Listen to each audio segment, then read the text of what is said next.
காளான் pepper masala gravy எப்படி பண்ணலான்னு பார்க்கலாம். வீடியோக்கு போகிறதுக்கு முன்னாடி எங்கள் சேனலை சப்ஸ்கிரைப் பண்ணிக்கோங்க, மறக்காமல் பெல் ஐக்கானை கிளிக் பண்ணிக்கோங்க. வடைச்சட்டியில் எண்ணெய் ஊற்றிட்டேன், பெருங்காயம் ஆட் பண்ணிக்கலாம்.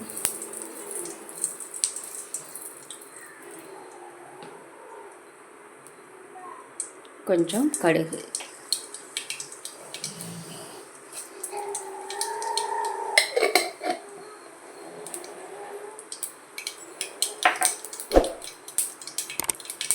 கொஞ்சம் சோம்பு ஆட் பண்ணிக்கலாம்.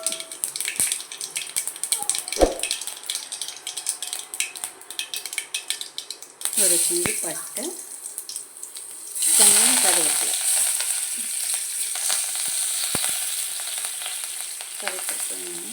ஆனியன் ஆட் பண்ணிக்கலாம். ஆனியன் நல்லா வதங்கட்டும்.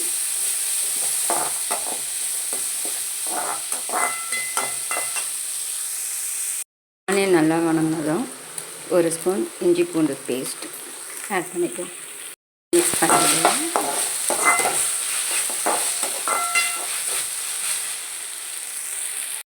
வெங்காயம் நல்லா வெந்துருச்சு.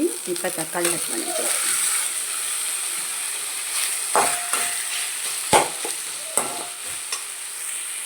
காளானை நல்லா கழுவிட்டு கட் பண்ணி எடுத்து வச்சுருக்கேன். நல்லா வேகட்டும்.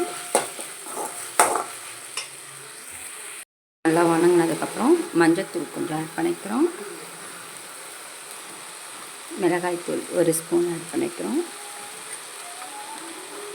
கொத்தமல்லி தூள் 2 ஸ்பூன் ஆட் பண்ணிக்கிறோம். நல்லா மிக்ஸ் பண்ணிக்கலாம். அதுக்கப்புறம் கல்லுப்பு ஆட் பண்ணிக்கிறோம்.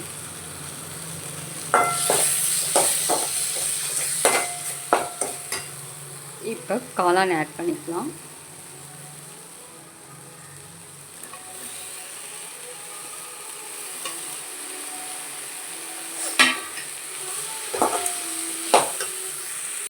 ஆட் பண்ணதுக்கப்புறம் நல்லா கிளறி விட்டுட்டு வாட்டர் கொஞ்சம் ஆட் பண்ணிக்கிறோம்.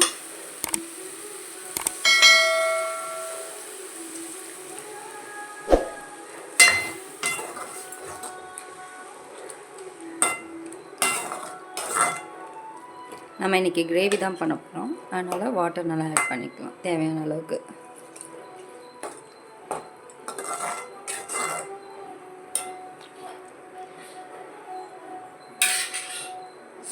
இது நல்லா குக் ஆகட்டும்.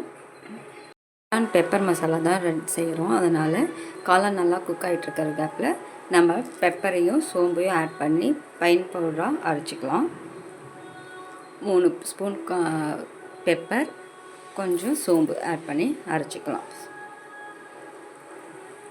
பெப்பரையும் சோம்பையும் நல்லா பவுடர் பண்ணி எடுத்து வச்சாச்சு. நல்லா கெட்டியாக வேணும்னா ஒரு 5 முந்திரி பருப்பும் கொஞ்சம் கசகசாவையும் நல்லா பேஸ்ட்டாக அரைச்சி எடுத்துக்கலாம். மஷ்ரூம் நல்லா குக் ஆயிடுச்சு. இப்போ நம்ம முந்திரியும் கசகசாவையும் அரைச்சி வச்சுருக்க பேஸ்ட்டை ஆட் பண்ணிக்கலாம்.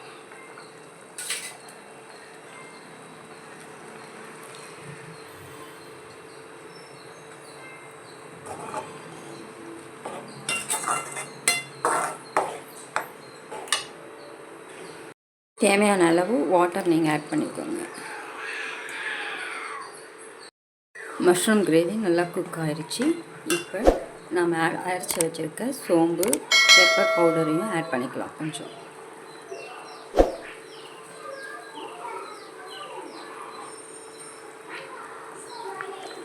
ஆட் பண்ணி நல்லா மிக்ஸ் பண்ணி விட்டுக்கலாம்.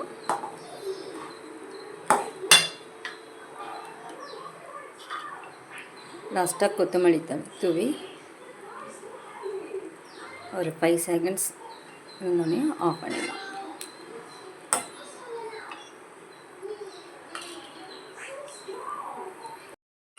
அவ்வளோதான், சுவையான பெப்பர் மசாலா காளான் கிரேவி ரெடி. காளான் பெப்பர் மசாலா கிரேவி ரெடி ஆயிடுச்சு. தேங்க்ஸ் ஃபார் வாட்சிங்.